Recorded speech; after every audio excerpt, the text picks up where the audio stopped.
Après que le pont Beno ait été emporté par les fortes pluies qui se sont abattues sur la ville montagneuse de Likasi, le ministre provincial des infrastructures, Eric Sakouema Lukwesa, a été dépêché par le gouverneur Jacques Kaboula Katwe pour qu'une solution soit trouvée dans l'immédiat, accompagné du maire de la ville de Likasi, du directeur provincial de l'office de voirie et drainage et du représentant de l'office de route. L'homme de terrain, Eric Sakouema, a échangé avec la population. Cette dernière a exposé ses difficultés depuis l'enclavement de la commune Panda suite à l'écroulement du pont Beno.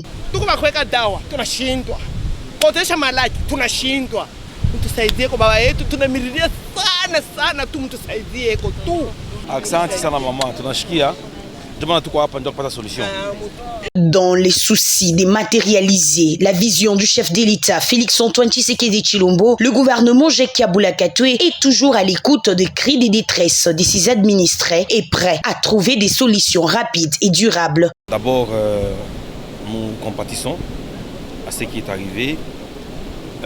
Vous avez constaté que la commune Panda est désenclavée. La population ne s'est pas allée au champ.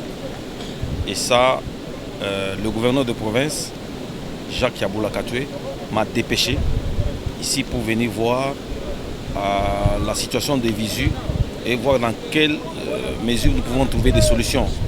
Nous allons chercher à trouver une solution à court terme et à long terme. À court terme, c'est que nous allons chercher à placer une passerelle pour permettre à ce que les gens de Trabécha puissent aller au champ et faire les études le plus tôt pendant cette saison de pluie. Comme vous savez, on ne sait pas travailler dans ces conditions. Donc, commencer déjà à faire les études pour mettre un pont en béton armé. Le ministre des Infrastructures, Eric Sakouema, a également effectué une visite d'inspection des différents chantiers dans la ville de Likasi afin de s'imprégner de l'évolution des travaux pendant cette période pluvieuse.